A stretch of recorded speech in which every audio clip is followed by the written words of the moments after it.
Croissance zéro en 2012, c'est le sombre constat de l'INSEE. Selon l'Institut, le PIB s'est contracté de 0,3% sur les 3 derniers mois de l'année. Au vu de ces mauvais résultats, il devient quasiment inéluctable pour le gouvernement d'abandonner son objectif de ramener le déficit à 3% du PIB en fin d'année.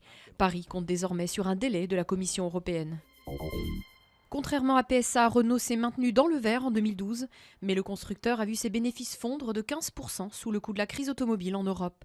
Dans ce contexte, le PDG Carlos Ghosn fait un geste pour débloquer les négociations sur un accord de compétitivité en France.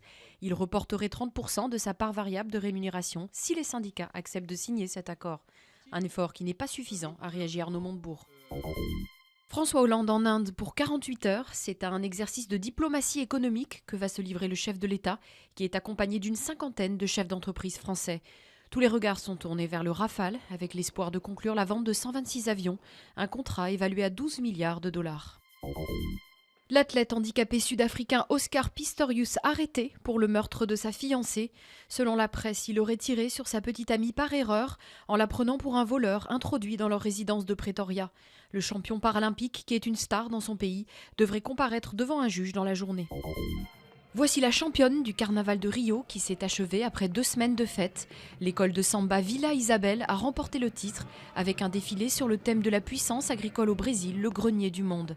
Avec ce verdict fébrilement attendu sur le Sambodrome, les jurés ont récompensé pour la 3e fois de son histoire cette école née en 1947, ses 3800 danseurs et ses 7 chars luxuriants.